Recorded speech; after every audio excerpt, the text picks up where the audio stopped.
You're listening to episode 72 of the General Geekery Podcast. This episode was originally recorded live on Twitch at twitch.tv/RyuzakiMK7 on March 17th. If you guys want to see the live recording of the episode, click the link in the description of this episode. Without further ado, enjoy. The General Geekery Podcast presents March Marvel Madness!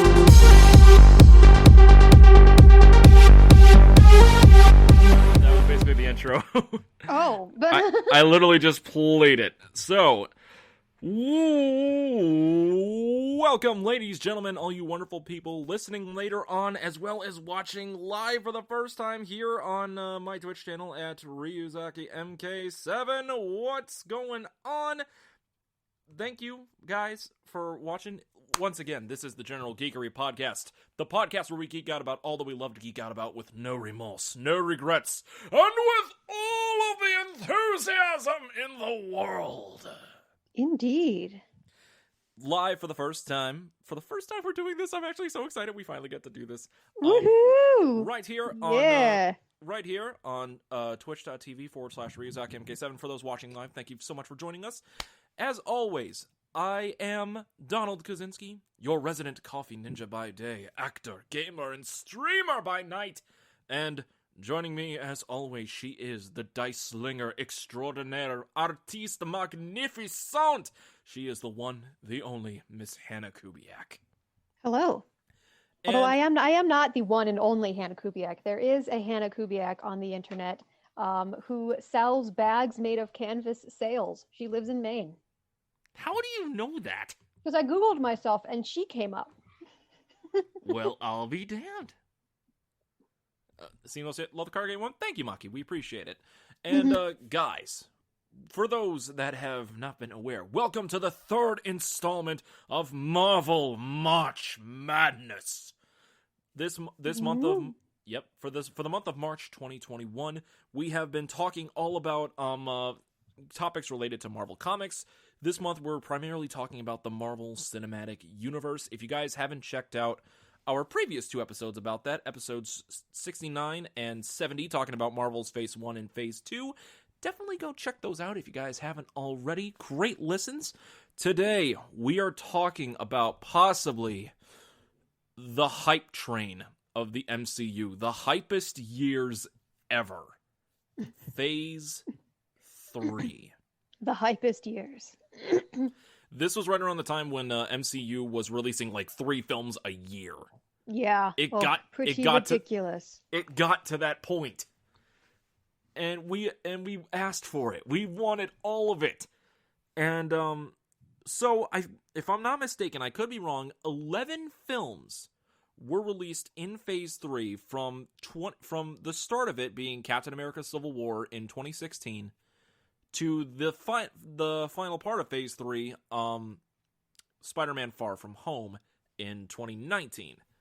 And it sounds about right, yeah. Yep. So encompassing that, in release order, we have Captain America Civil War starting it off. Then it was Doctor Strange released in fall of 2016. 2017 started off with Guardians of the Galaxy Volume 2. Following that up was Spider-Man Homecoming, followed by Thor Ragnarok, encompassing all of 2017. 2018 started off very strong with Black Panther, followed by Avengers Infinity War, which, we're going to get into that. I can't wait. Then we had Ant-Man and the Wasp. And then it was, starting off 2019, we had Captain Marvel. Then followed by Avengers Endgame, rounding off the Infinity Saga, according to the heads of MCU. And then, like a little epilogue chapter, I would say, Spider-Man Far From Home. Oh, yeah, I saw that one in theaters. Love Home version of Vulture. We will get to that. We will get to that, Maki. No worries. No worries on that. So, well, y'all know on my stream, like I've done like an entire ranking list of all of the films in the MCU, so obviously I've seen it. Hannah, how familiar are you with the films in Phase 3? More familiar than the other two. Like, I'll be able to contribute to this conversation somewhat. Excellent. So, Phase 3 started off with Captain America Civil War. In my opinion, I think this was probably the most anticipated film out of all of the films in the MCU. Yeah, I'd say so. Because, back during the middle of Phase 2, when I think it was Kevin Feige or someone else who was in the upper echelon of Marvel Studios, released the plans for the future films in the MCU, like the dates of when each were going to be released, and everyone saw Captain America Civil War, there was a collective applause and cheers. It was the hype was immense. The anticipation, the hype, it was off the charts. Oh my god. Dogs and cats living together. Pretty much at that point. What you have to understand, for those not familiar, like that was not in like the round table of like what was going on around that time, like the Civil War storyline in Marvel, which happened during like the mid-early 2000s.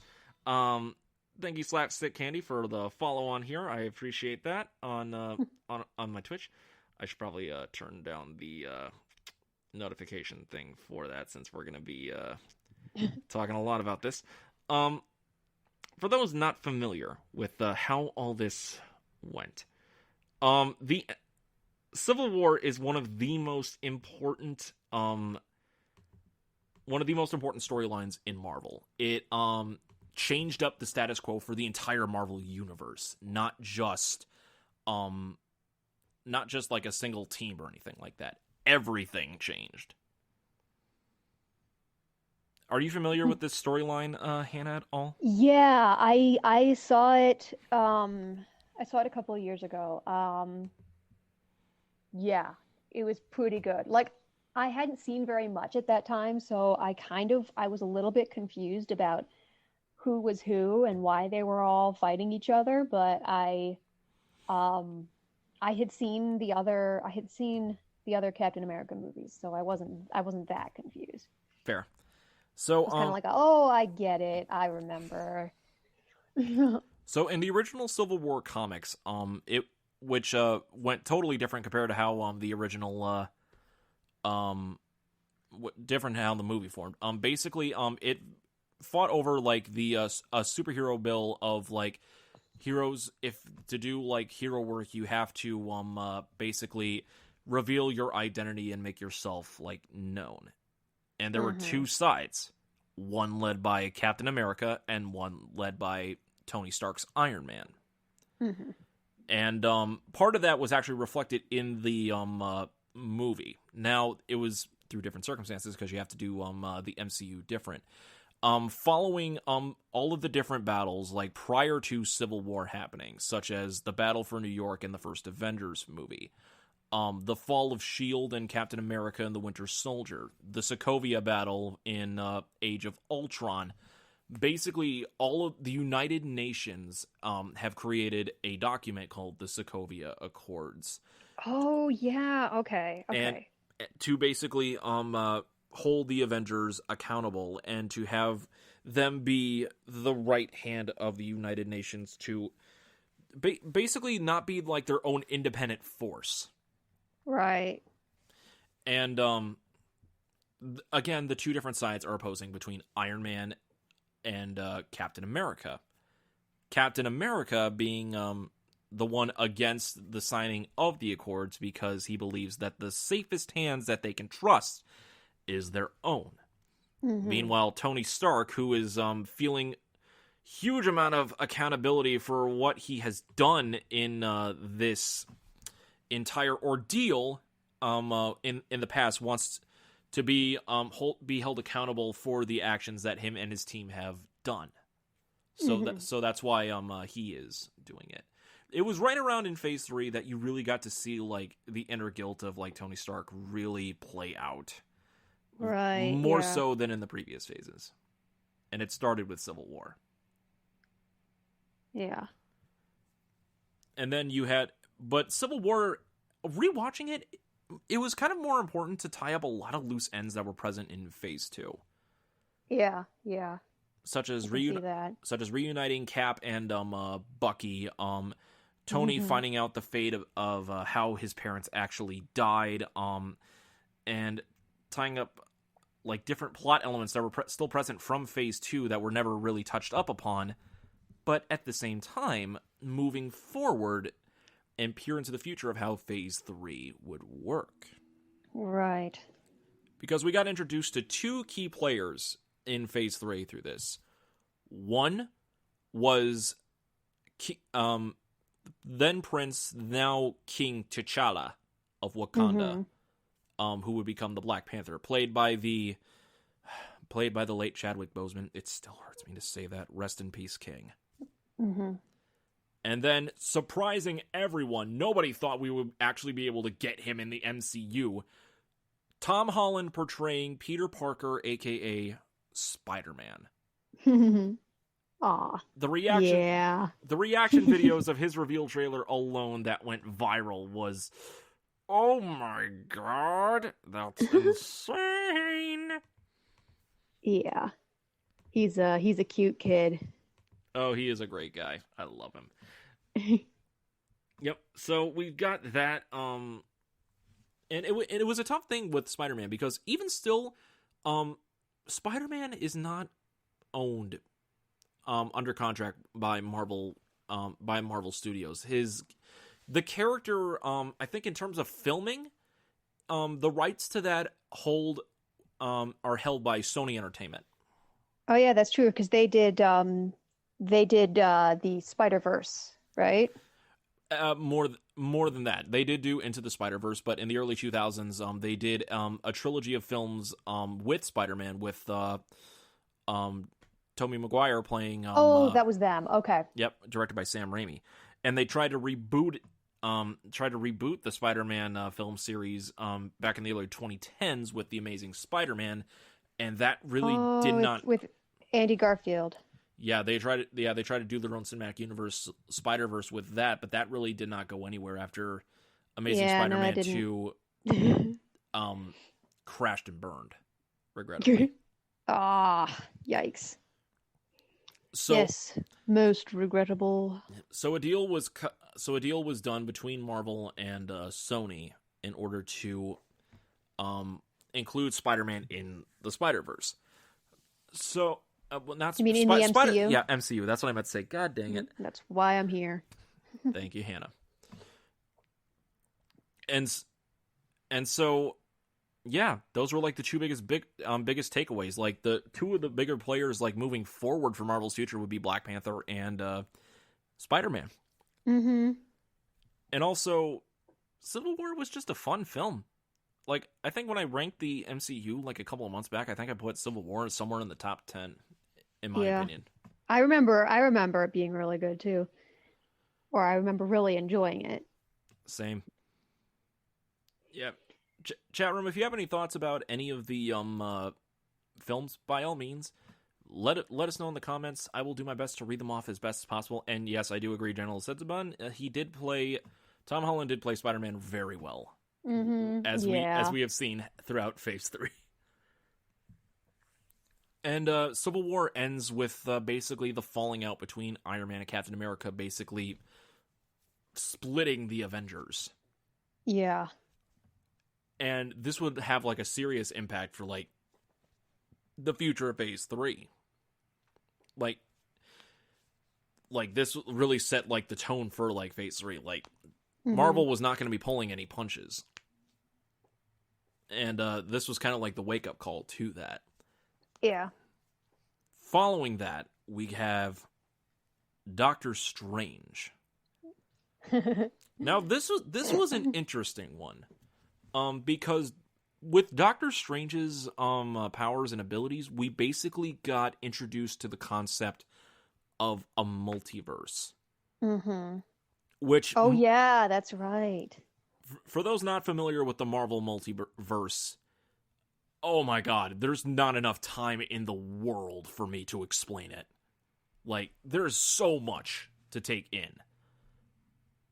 But what is absolute is that basically with Doctor Strange's inclusion and the concept of the multiverses, the MCU has a longer lifespan. That now that they've introduced multiverses into the narrative of MCU and the possibility, there's a lot that we can do. Yeah. With all the different universes and stuff. Yeah, absolutely. We'll talk more about Spider-Man in a second, General Setsubun, but yeah, that is an actual good thing. But yeah, with Doctor Strange, and first of all, Benedict Cumberbatch was like probably like one of the go-to choices to do it, just because like the character of Doctor Strange is always a little bit of a dick and a know-it-all. And, and just because Benedict Cumberbatch is BBC Sherlock, I mean, how else? Yeah. I still question. I mean, his American accent had a couple of flaws, but he played the part pretty well. That's still not. It's still like a million times better than his fricking accent when he played the animated version of the Grinch. What? Oh yeah, you told me about this. Oh yeah. Okay. At least you didn't have to talk about penguins in Doctor Strange. That's true. That's very true. But that's selective speech impediment about being able to say the word penguin. It's hilarious. That's true. That was hilarious. There was like this thing where they did a whole like montage that they showed when he was in some talk show or something. It was a whole montage of this nature documentary that he narrated like back when nobody knew who he was. And he could not pronounce the word penguin, but it was mostly about penguins. It was about like the Antarctic and stuff. That was hilarious. One when after we found another, that out. just to be like, oh, is it the penguins? Penguin. Words are hard, man. Yeah. Words be hard. And who would have thought that these jungles would be home to penguins? What's a penguin? Pangwang. Yep. And I think another thing, well, Doctor Strange also was very important in the MCU. One, it introduced the fifth Infinity Stone, which was the Time Stone. Yes. So already it's like, okay, we've got 5 Infinity Stones now. Nice. Where's the 6th one? We don't get revealed the 6th one for like another 2 years. But also we get introduced to the power of like different realms and multiverses, and even though it was like controversial to show them this way, I'm still a fan of it. We get introduced to probably one of my favorite villains in Marvel, Dormammu. Dormammu, I've come to bargain. The ruler of the dark dimension. Now, by this point in MCU, everybody was we fell into this like routine of like the villain is always going to be killed off and like never returns, thing like that. Now, in Doctor Strange's case, he basically had to bargain and compromise in order to be able to win the day. Like it basically came out to a stalemate.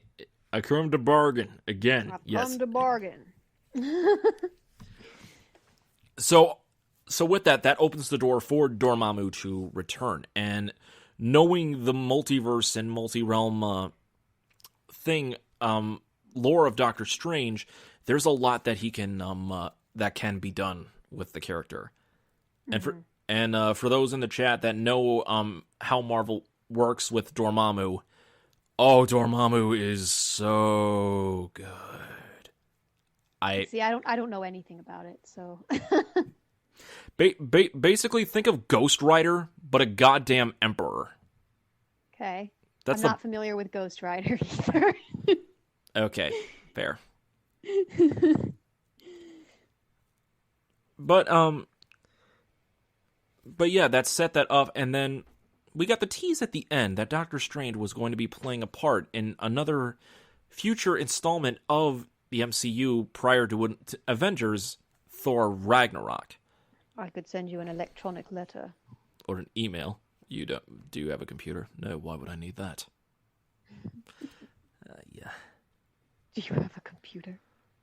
You don't know, Ghost Rat. It's okay. It's okay, General sets the button. It's okay. So from... Yep, I am proof that you don't have to know what you're about the subject of the podcast to participate in said podcast. So, Doctor Strange was really fun. The tone shifts were a little bit inconsistent, especially when it came to the comedy. Like, this was right around in, like, MCU time. Like, we were getting tired with, like, some of the forced comedy in some of the films. And there were some points in the film where they started to push it a little too much. Yeah, I don't remember it that well, but... But looking back on it now, like, for me, it was just like, I was just nitpicking at that point with that film. You know, you've got to read the instructions. It's true. Yeah. Here, take this piece of paper. Does it contain some ancient knowledge? No, it's the Wi-Fi password. Some ancient knowledge. We're not savages. I was like, okay, that was actually a good line. Yeah. From there, we take a leap to Guardians of the Galaxy Volume 2. This film made me cry. And it also started an interesting trend where one of the biggest weaknesses for MCU for like a lot of films, with the exception of Loki, a lot of like the villains have been not very entertaining to watch. Mm-hmm. Yeah, they're all just kind of like destruction. Grr. Yeah, it's been mostly cookie cutter and by the books. The biggest victim of that being Christopher Eccleston in Thor: The Dark World. I still stand by this to this day. Yep. See, I don't even remember that he was in that movie. So. Yep. Guardians of the Galaxy Volume 2 kind changed that. We got Kurt Russell as Ego the Living Planet. Uh-huh. Wow. You want to talk about screen presence, charismatic, and just having a blast. Like, so fun. So much fun. It was pretty good. The film carried the charm of the original, but it also expanded on the backstory of both characters and, of all of the different Guardians, and further developed the storyline for each. It was a little bit more of a personal story compared to the first one with the overarching Infinity arc, but you know what? We need those small entries sometimes. And yeah. Oh, one of the most heart-wrenching deaths, Yondu. Oh, yeah. He was Mary Poppins, y'all. Mary Poppins? What are you talking about, man? It was a quote during the battle. He was basically using his arrow to fly down to the ground, and then Star-Lord said, "You look like Mary Poppins." And then Yondu replies, "Is he cool?" And then freaking Is he cool? Yes, is he cool? And then Star-Lord said, "Hell yeah, he's cool." Which causes Yondu to just yell out, "I'm Mary Poppins, y'all!" I don't remember that at all. Oh my gosh. I think that was like the big... That's kind of like the big thing with all of the Guardians movies. There's too many quotable quotes that you can't remember them all. Yeah.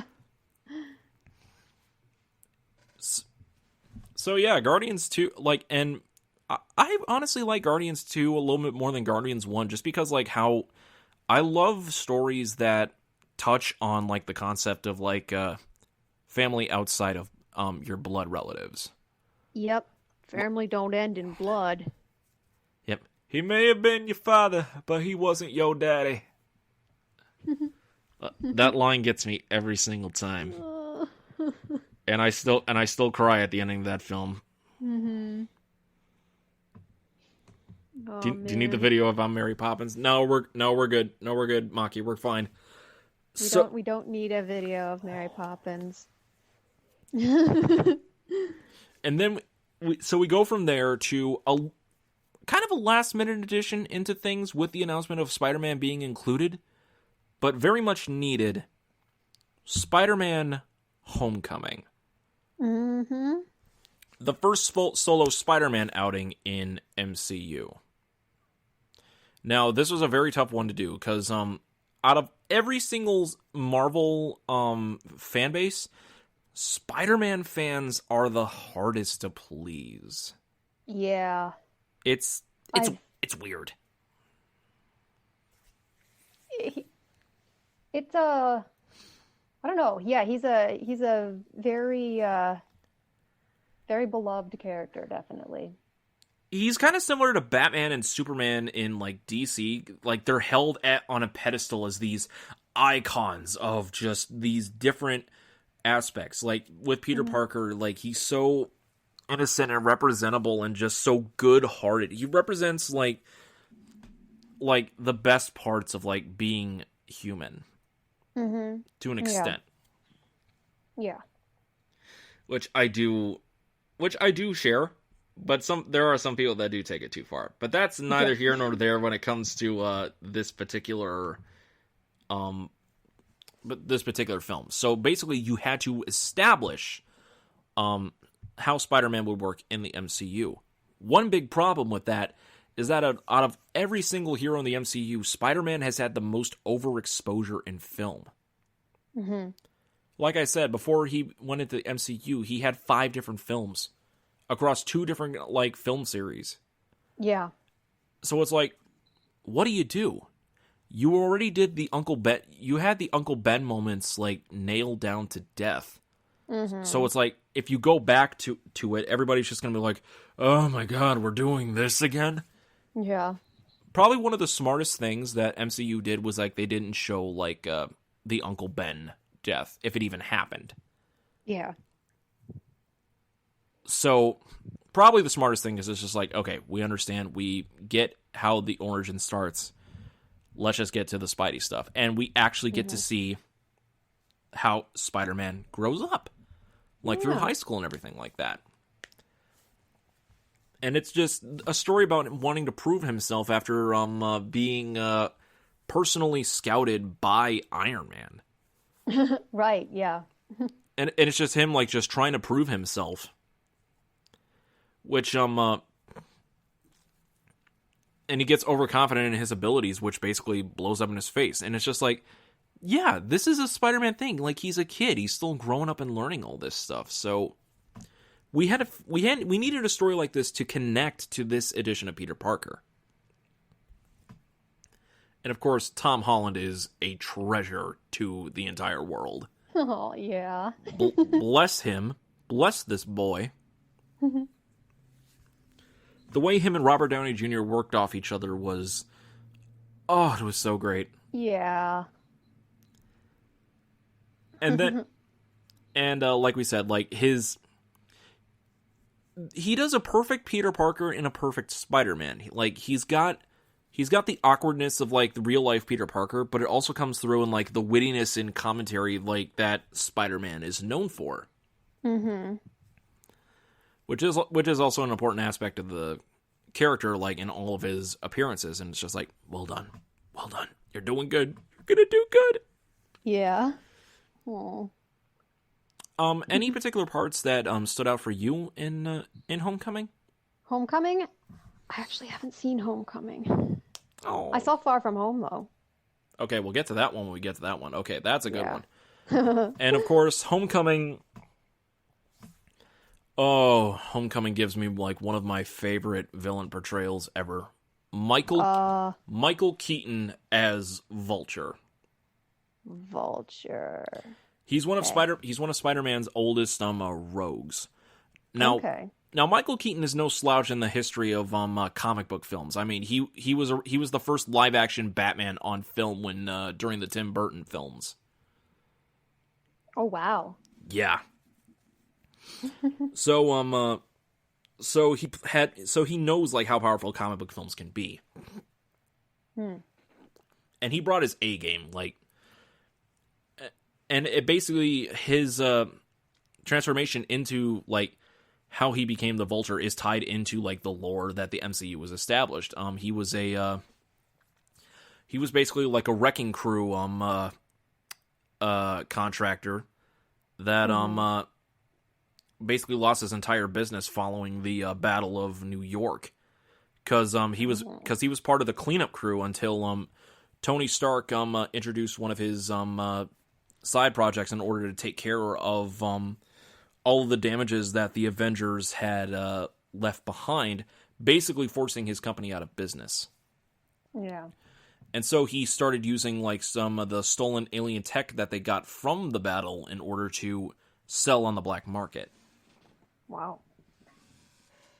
And that's basically just me selling the movie short, selling the plot of it short. There's a much more layered nuance to it than that, but it can only be described after watching Michael Keaton's performance.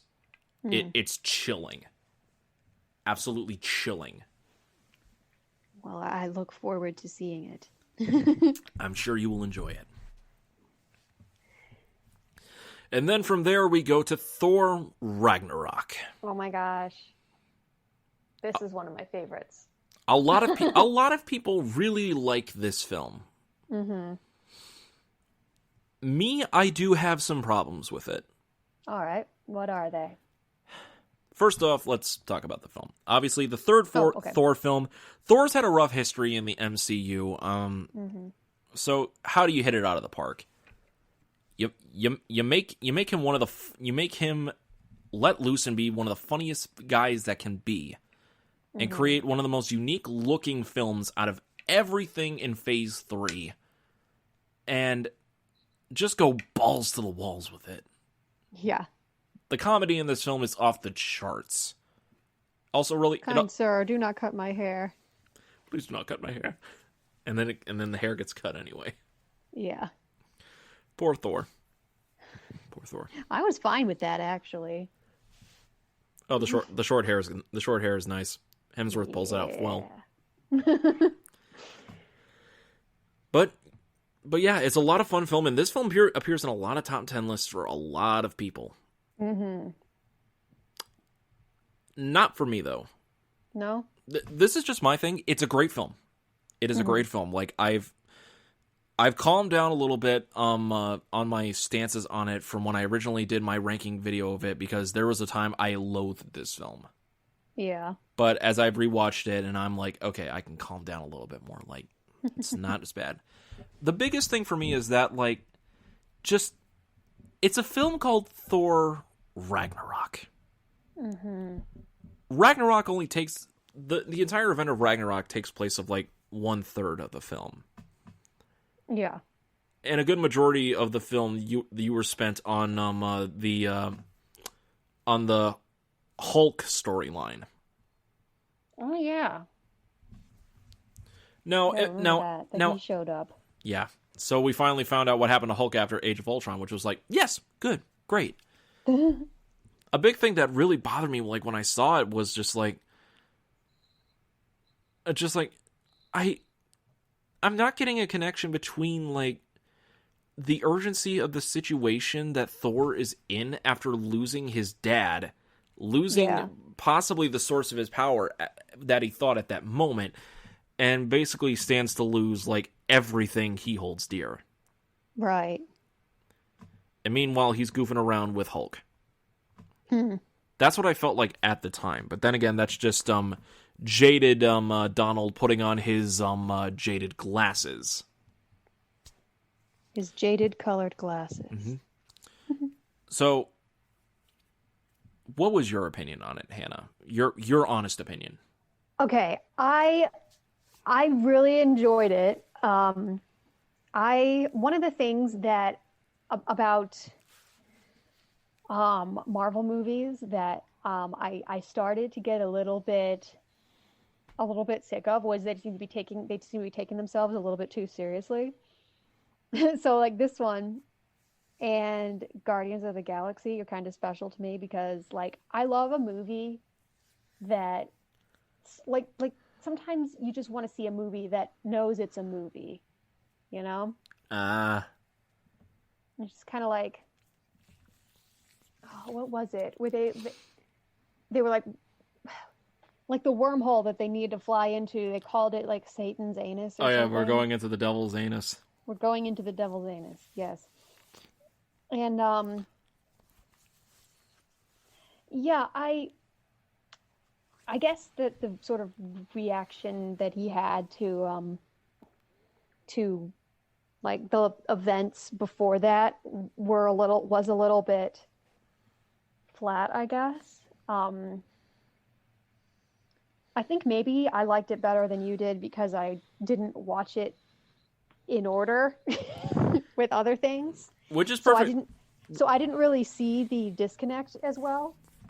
Which is perfectly fine. Then again, I'm also somebody who also follows like the similarities between the comic storylines. So automatically, I was gonna have a bias right from the get go. Like there was no gonna be escaping that, which is kind of sad because it kind of ruined some of my early enjoyment in the film. But as time has gone on, like I've really softened up to it. Like I've gotten off my damn high horse, and I'm just like, Donald, just enjoy the movie. Yeah, I enjoyed it a lot. I mean, of course, some of the stuff is some of it was kind of corny, you know, but for the most part, I found it very refreshing.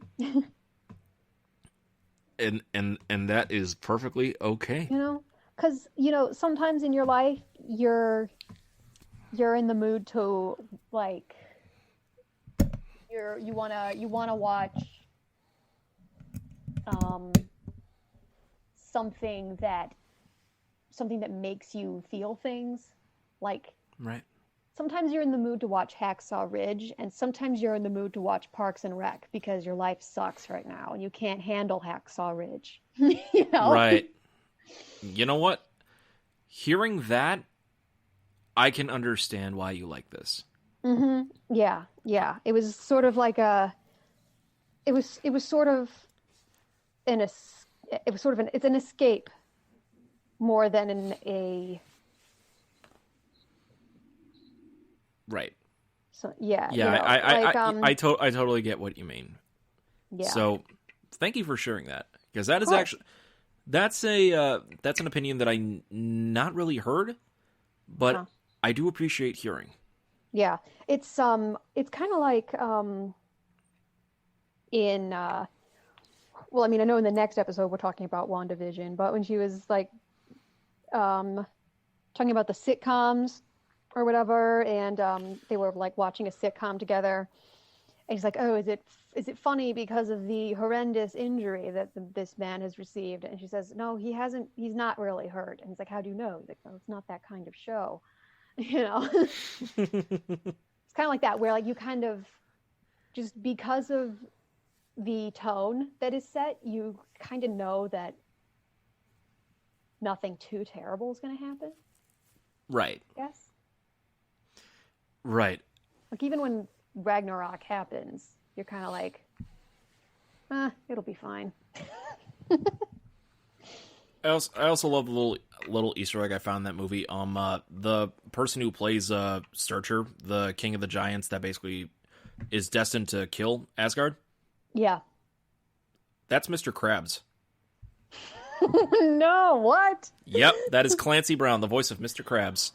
Oh, goodness. Awesome. Well, I'm glad he's moving up in the world, you know?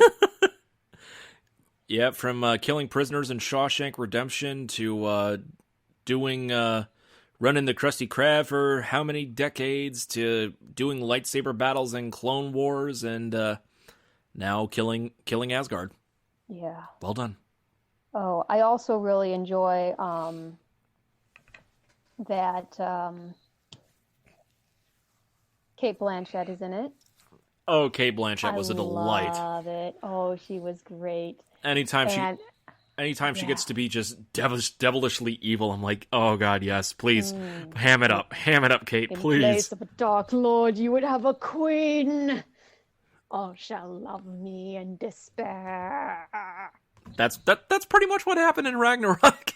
I'm like, oh my god, she literally foretold this, just in a different universe. This is hilarious. So it has been foretold. Um, So yeah, I loved that. And Carl Urban. Carl Urban was fun. Yeah, I liked that he got to be her little henchman. Just having a little Lord of the Rings reunion. Gotta love it. Behold, my stuff. That's just a machine gun. I'm like, bruh. So from there, we go to possibly... It has become possibly the most celebrated film of the entire MCU. And one of the most important. Black Panther. Mm-hmm. And I cannot argue as to the importance of this film. We can't obviously speak it not being of African American or Black descent, any of that nature.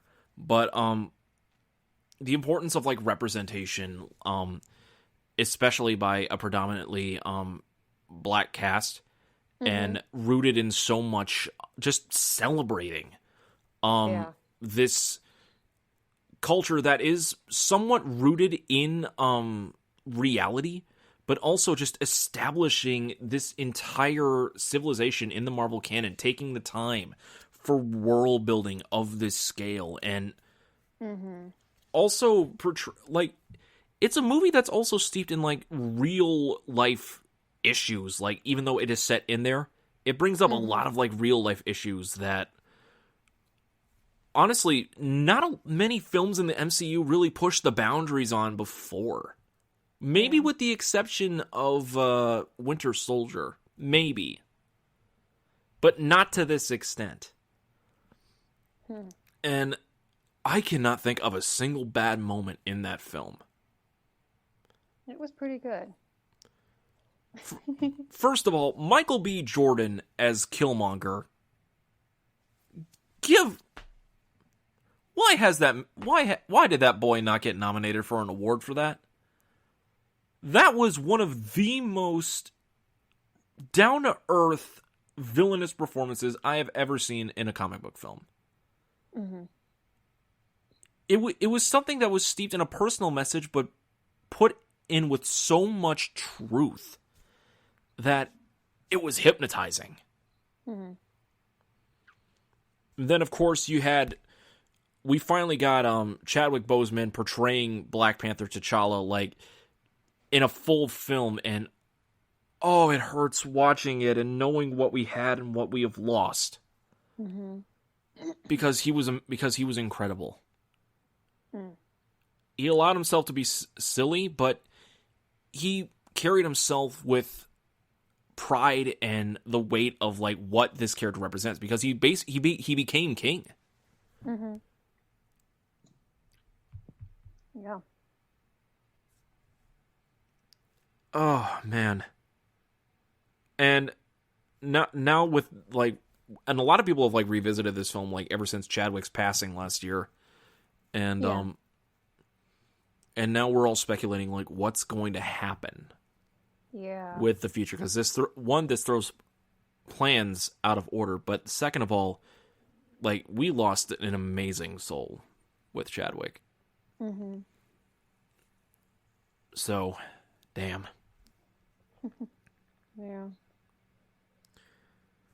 So yeah, this was probably like one of my favorite films, like not only of MCU but probably of that decade. Yeah, I enjoyed it too. I love, I love that culture, the African culture. It's just so beautiful to me. Which I don't know if I really have a right to say that, but I think it's wonderful. Yeah, indeed. Yeah, and and the like, oh gosh, what is this? There's something like, what is the like fighting force of the women with the spears? The Dola Mirage. Yes.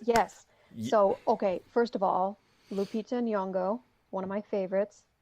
Denai Guerrera.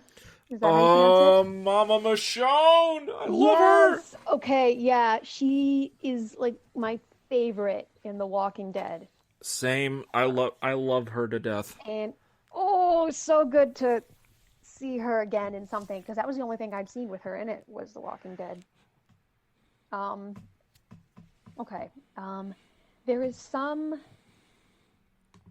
like what is it called? I think I'm trying to look it up because there's Take something in history of this elite group of all female warriors in Africa. Oh yeah. That like that these ladies in Black Panther are based off of. Yeah, you guys want to talk about good female representation in media? Mm-hmm. Black Panther probably did it the best in MCU, in my opinion. Mm-hmm. Oh, absolutely, for sure. In terms of sagely wisdom, Mm-hmm. badassery, strength and power, and also just kindness as well. Like those small moments. God damn. Yeah, because they had more than just the one token woman who's there. You've got an entire There's a woman army there, so we're good. It's like they tried harder than that. Yeah. So while you're looking that up, I think we need to move on to Yeah. this film is such a gut punch, but at the same time, I love this movie. Infinity War. Mm-hmm. Right from the bat, it sets the tone for where this is going to go. Sure. Half of the survivors of Asgard have been slain, including Heimdall and Loki, from Thanos in his search for the Infinity Stones, getting the Tesseract and the Space Stone from Asgard, destroying Thor's ship, and basically putting Hulk on a leash.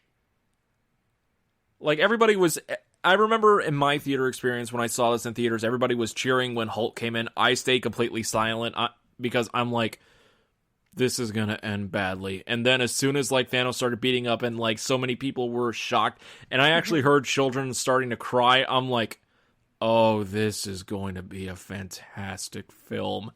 Mm-hmm. I knew we were going to get hit hard. I wasn't expecting to get hit that hard. Oh my God. This is probably one of the best cinema experiences in theaters I've ever seen. Hearing the reactions of these, the deaths of these characters that you establish through years and years of connection that you can't really get in many other film franchises. The only one I can probably think of is possibly James Bond, but the character castings change in that after so many years. It's kind of hard to reestablish that connection. Shout out to my friend Aaron in the chat. He still can't watch Infinity War to this day. Him and me sat next to each other in the theater when it happened during the snap scene. He was clutching onto me shaking, and we were both holding back tears. Oh. That was a ridiculous. That was a ridiculous ending, kind of.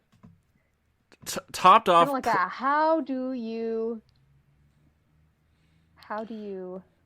top this? How do you top that? Well, basically, you put in an ad-libbed line by Tom Holland where he said, "Mr. Stark, I don't feel so good, and I don't want to go." That entire sequence was basically ad-libbed. What are you doing, Donald? Why did you tell me that? Because it's an important fact. Oh man. Yeah, they basically did that on the spot. That was not in the original script. Oh, buddy. And that was the gut punch that got everyone. As soon as Peter started talking, everybody was like, "Oh God, no!" And in the back of my, I was saying no too, but in the back of my mind, I'm like, "Oh God, please do this, please do this, please do this, please do this." Mm-hmm. I love Spider-Man. Don't get me wrong, but if this was supposed to cycle out like the old guard to bring in the new somehow, how they were going to do this, Spidey needed to be the thing for Iron Man, because that was like the big thing he was protecting, other than Pepper. Yeah. And we had to wait an entire year to see like how this all ended up. Oh my god, it was cruel. It was sadistic. Honestly, it pissed a lot of people off. Yeah. Like, the amount of people that I am friends with that said they basically quit Marvel and bashed on this movie because of it. Like, it was insane to look at some points, just because people got so invested. And, like, I was invested too, but also I understand, like, when it comes to, we were going to be fine because, like, they led us on this journey and everything like that. Like, you think, like, it was just going to be all fun and friendly, but Phase 3 had been leading up to this, and a big thing that happened for, like, the big portion of Phase 3 was the concept of, you will not always win. There will always be loss. Civil War. The Avengers broke up, and Rhodey got basically paralyzed. Doctor Strange, you basically won the day via compromise. Guardians 2, you won the day, but Star-Lord lost his, like, basically both of his father figures in the process. Yeah. Homecoming, Peter basically had his entire belief shattered in order to rebuild himself again. Ragnarok, Thor lost everything. Yeah. To hold on to what he had left. Black Panther, T'Challa's entire understanding of his father and his heritage had been shattered, and now he's trying to rebuild to be better, his entire country to be better. Yeah. That led to Infinity War. And when that snap happened, oh man. So we had like about a year to like process and everything, and in between that we had 2 movies. Ant-Man and the Wasp and Captain Marvel. Ant-Man and the Wasp served as like a little bit of a mid-cool thing of what happened with Ant-Man following his inclusion in Captain America Civil War. And it was a fun film. Like, it was a very fun film. But it was kind of hard to get invested into it after Infinity War. And it also set up to like how possibly things were going to happen in the next Avengers film, which was Endgame. Scott got, in the end credits of the film, Scott, aka Ant-Man, got basically trapped in the quantum realm. And he avoided the snap. Yeah. So we were going to figure out that. And then we basically got Captain Marvel, which served as like a prequel to like a good majority of the MCU films, to explore some of like Nick Fury's past into like how he originally tried to come up with like the Avengers Initiative, and like his formative into S.H.I.E.L.D. and how he lost his eye and everything like that. I do have my problems on like Captain Marvel, like mainly from the standpoint like there are certain things that happen in that film that kind of really messes with the canon of MCU, and not in a good way. Yeah. But I do have to appreciate what it's done for Nick Fury. Also, Brie Larson's gonna be fine. Like, I know there are some who hate this film.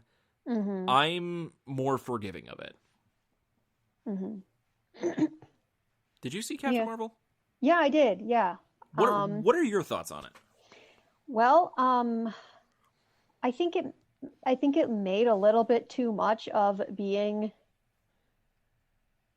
about female empowerment or whatever, you know? Like, I think it made it like, it was not subtle at all about the message. So it was not so much one of the, like, you know how you watch something sometimes and you get a message from it? Yeah. Or you learn something from it? When I watched Captain Marvel, I saw what they were trying to tell me, but I didn't actually learn it. I was like, oh, I see what they're trying to get me. I see what they're trying to tell me. But it's like, it's beating you. It was a little bit too on the nose for me to appreciate it. Right.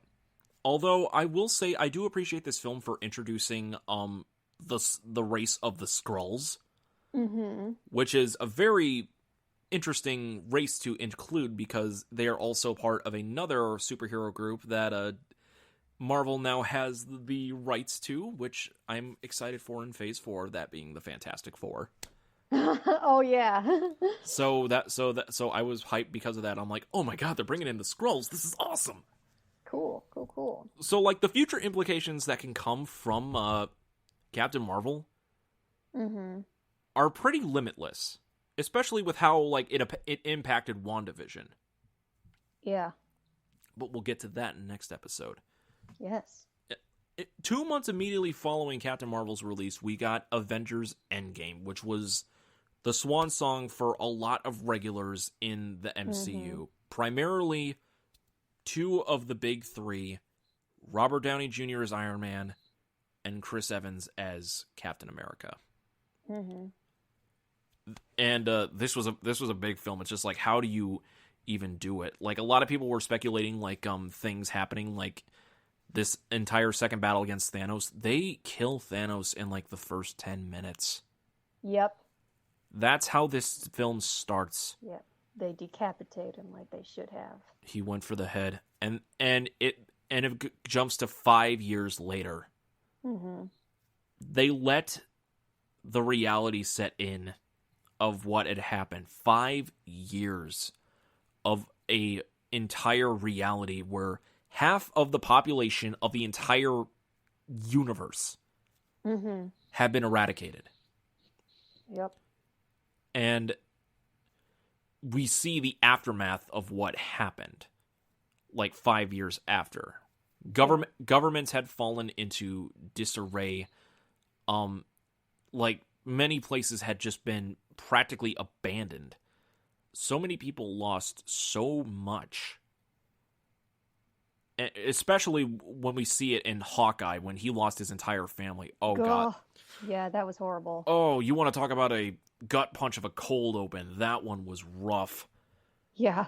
That was incredibly rough. And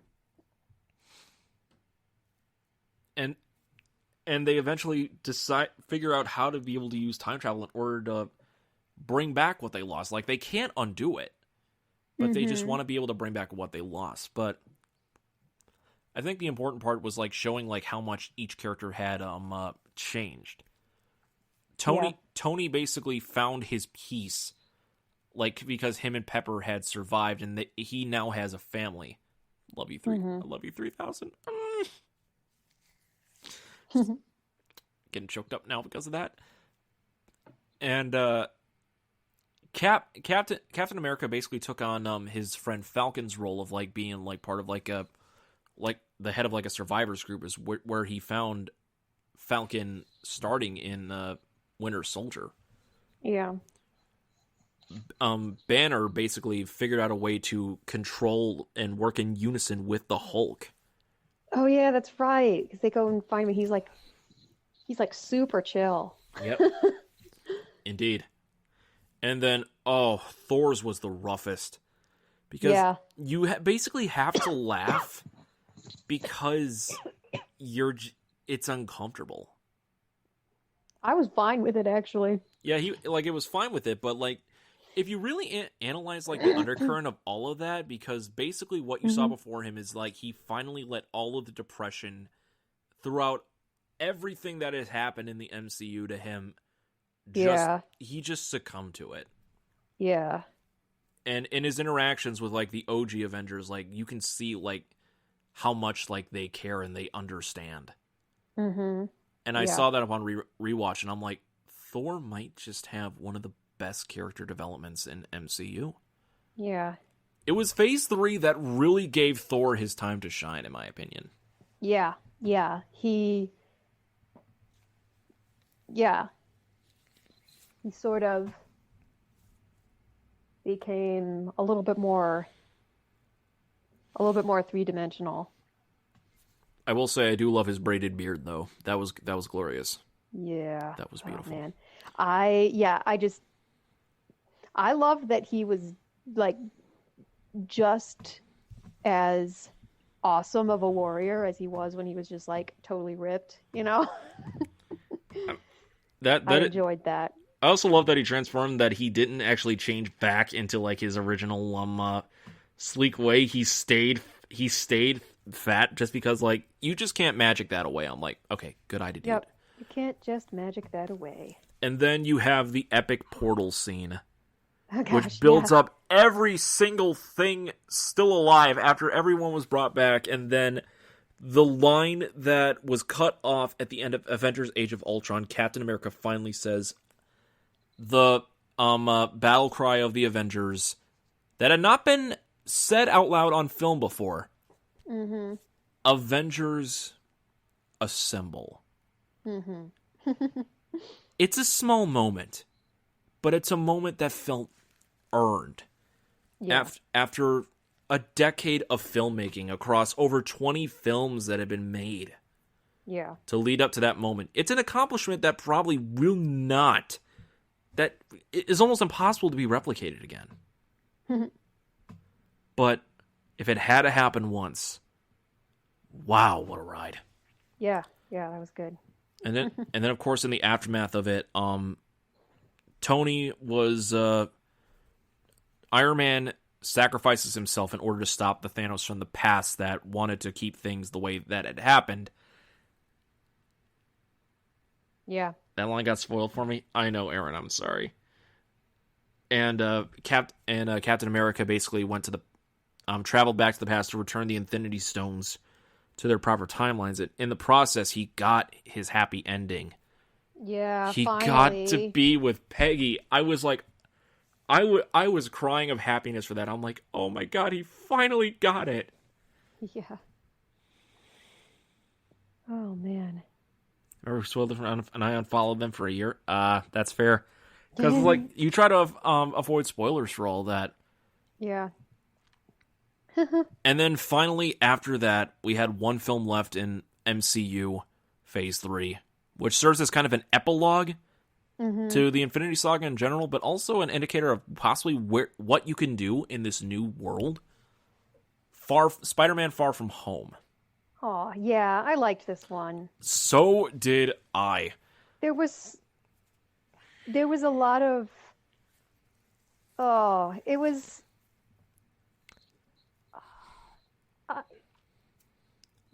he just like kind of his journey into sort of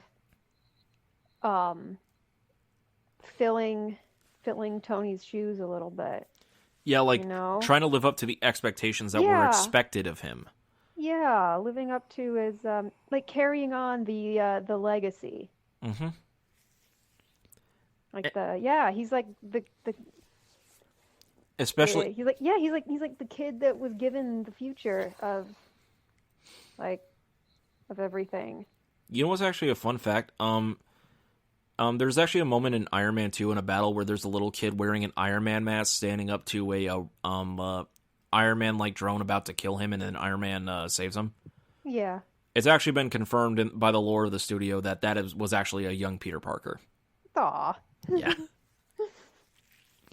So yeah, like it was an entire arc that culminated for that, and we see like Peter putting his blind faith in a man he didn't actually fully understood, which I gotta say, Jake Gyllenhaal. Oh, that was great. Oh. Yeah.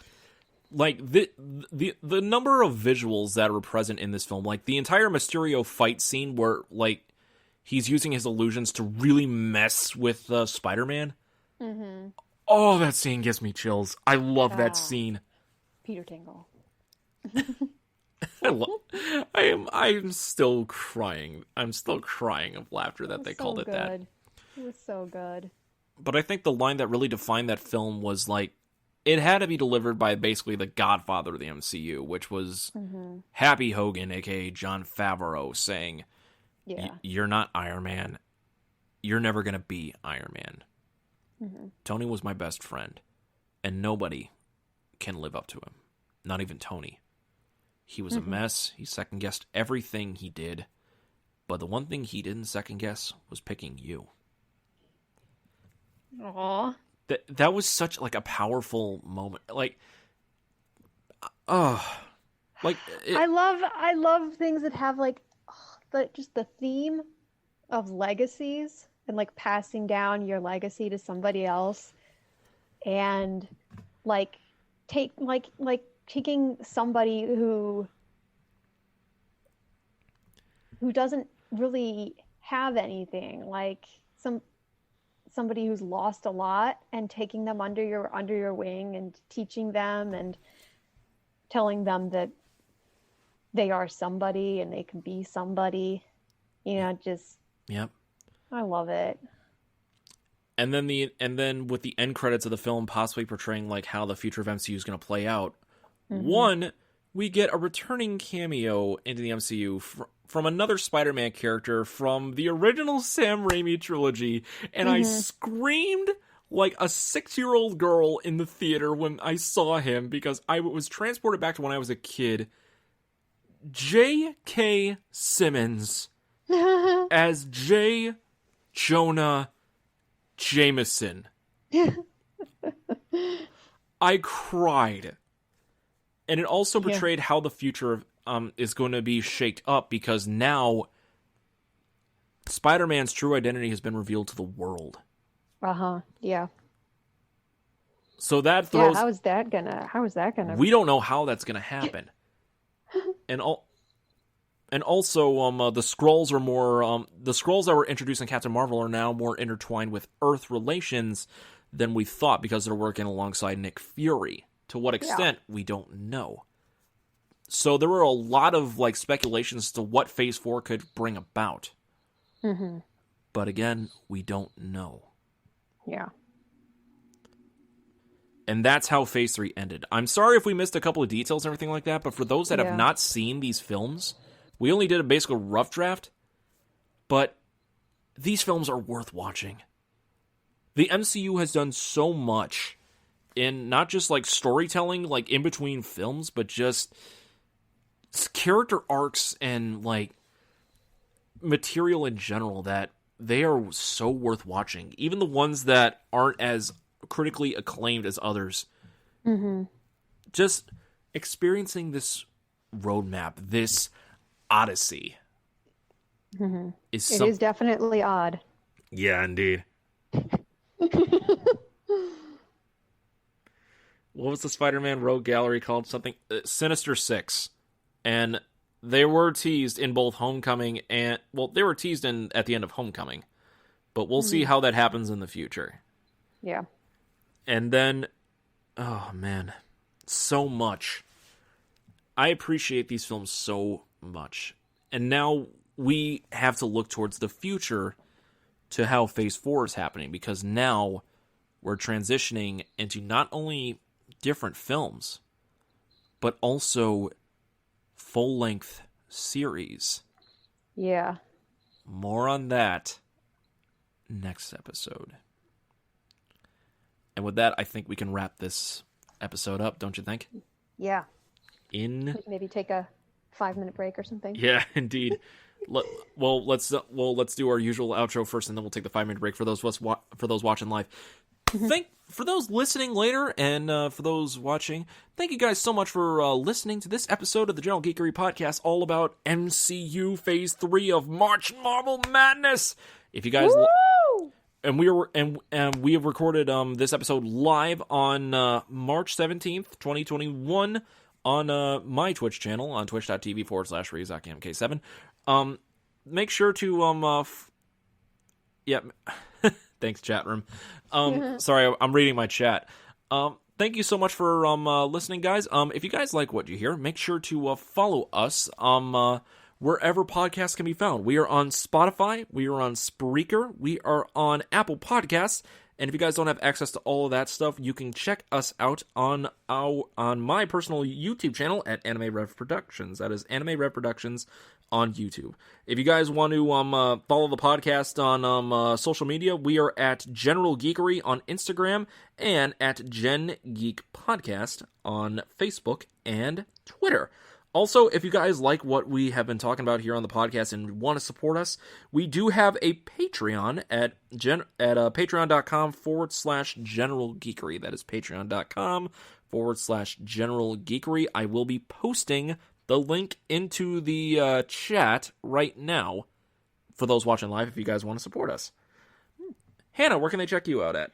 Well, you can find me rolling dice with my party every Monday at 7:30 Central on twitch.tv/Loaded Dice Adventures. I play Petra, the Dragonborn Ranger Rogue, and it is quite a good time. You can also find me at my other podcast, the SPLANCHNIC podcast, where me and my mom talk about all sorts of nerdy things from the perspectives of two different generations. And you can also follow me on Instagram at Pythian Legume. Excellent. And you guys can check me out on my personal Twitch channel, Ryuzaki MK7, which we are streaming this live broadcast at right now. I play a bunch of different games. Most of them are RPG-based, but I always love interacting with my chat room and having a lot of fun while doing so, kind of like how I'm doing throughout this episode. So apologies if it sounds weird on the audio recording, but that's just how it happens with the live broadcast. Mm-hmm, yeah. And hashtag Bully Ryu, Bully Donald is trending in my chat. Why do you guys love to bully me? Every single time.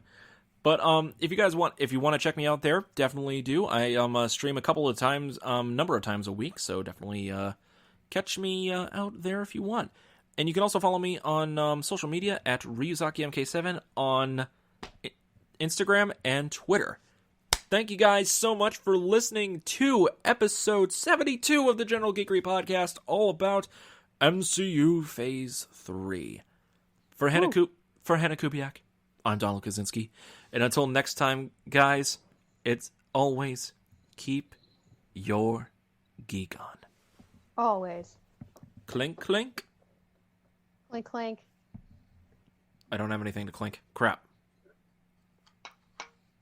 There we go. That'll work. Goodbye, everybody. It is a jar of granola that I clinked with a ceramic bowl. Oh, I want granola now. It's always sketchy when I have to do clink clink from home. Fair enough. Bye, guys. Bye.